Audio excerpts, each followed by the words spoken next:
नैनीताल उधमसिंह नगर लोकसभा से भारतीय जनता पार्टी के प्रत्याशी व केंद्रीय मंत्री अजय भट्ट ने कांग्रेस पर जुबानी हमला बोलते हुए कहा कि कांग्रेस पूरी तरह डूबने वाला जहाज है और समझदार व्यक्ति डूबते हुए जहाज में नहीं रहता। इसलिए लोग कांग्रेस को छोड़कर भारतीय जनता पार्टी का दामन थाम रहे हैं।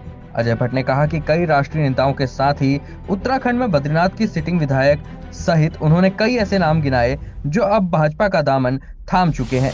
अजय भट्ट ने कहा कि राम मंदिर के प्राण प्रतिष्ठा में जब कांग्रेस ने अपने लोगों को नहीं जाने दिया, तब से ही कांग्रेस नेताओं का पार्टी से मोह भंग होने लगा है और अब तक उत्तराखंड में ही हजारों लोग भाजपा की सदस्यता ले चुके हैं। विश्वास उड़ गया है। अच्छे जो कार्यकर्ता हैं कांग्रेस से, उनके कार्यकर्ताओं का विश्वास उड़ गया है। जब जहाज डूबता है, जो तैराक होता है, अच्छा व्यक्ति होता है, सुलझा है, दिमाग से काम लेता है, डूबते जहाज में कौन सवार होता है? आप देखिए, इतने जो हमारे धार्मिक, आप सब जानते हैं, व्यास की गद्दी पर भी बैठते थे, संत भी थे, उन्होंने कांग्रेस छोड़ दी। हमारे जो मुक्केबाज थे, सब आप जानते हैं, दिल्ली से उनको टिकट दिया था, उन्होंने कांग्रेस छोड़ दी। एक प्रवक्ता, कांग्रेस के बहुत प्रबुद्ध प्रवक्ता थे, उन्होंने कांग्रेस छोड़ दी। मैं अगर उत्तराखंड की बात करूं तो बद्रीनाथ के माननीय विधायक, सीटिंग विधायक ने कांग्रेस छोड़ दी। अभी देखिए, आज एक ब्लॉक प्रमुख हमारे यहाँ पर आए हैं, सारे साथियों के साथ कांग्रेस छोड़ के भीमताल के ब्लॉक प्रमुख भारतीय जनता पार्टी में आ गए हैं, जिन्होंने कालाढूंगी से बहुत 2 बार जबरदस्त चुनाव लड़ा, जो अकेले 20,000 करीब मत लिया है निर्दलीय में, वो कांग्रेस के थे। उन्होंने भाजपा कम से कम अपने 40 प्रधानों के साथ और क्षेत्र पंचायतों के साथ ज्वाइन कर ली है। उनको हमारे प्रदेश के अध्यक्ष जी ने ज्वाइन कराया है, तो एक तांता लगा है। हमारे पास अन्य भी जनप्रतिनिधियों के कई प्रपोजल आए हैं। अब क्या करें, किंग कर्तव्यम विमूढ़ है, कितना करना चाहिए, कितने लोग आएंगे, तो कैसे कैसे होगा। हालांकि हमने अच्छे लोगों के लिए दरवाजे खोले हैं, लेकिन कोई लिमिट भी है, तो उसको भी हम देख रहे हैं। अच्छे लोग और आएंगे तो दरवाजे खोले हुए हैं। अभी तो बड़ी बड़ी अफवाहें चल रही हैं, लेकिन हम अफवाह पर विश्वास नहीं करते हैं। कांग्रेस के बड़े बड़े लोग आज भारतीय जनता पार्टी में, मोदी जी में विश्वास व्यक्त कर रहे हैं।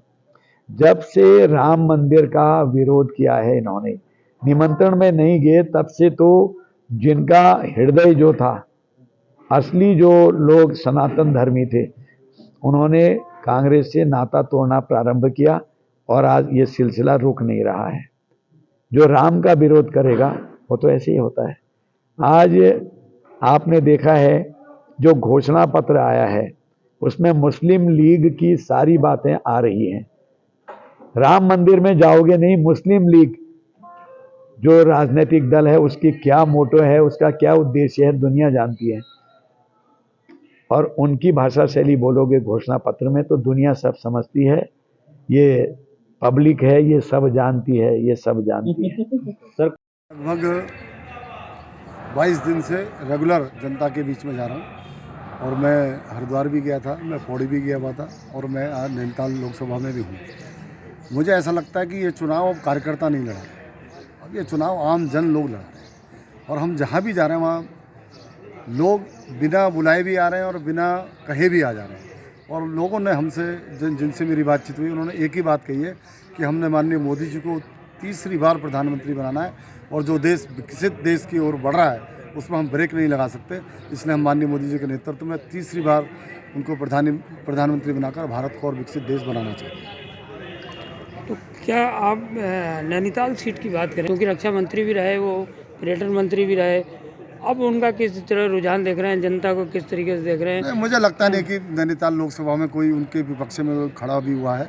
जो लोग खड़े भी हैं वो मुझे लगता कि वो खुद ही मैं समझ लो कि आप हर 1 घंटे में 10 से 15 कांग्रेस का कार्यकर्ता अपने आप हमको फ़ोन करके कह रहा है कि हमें भारतीय जनता पार्टी में शामिल होना है। अभी मैं रामपुर रोड की एक सभा में था, वहाँ एक पूर्व नेता यहाँ के बीजेपी में आए कांग्रेस के नेता थे।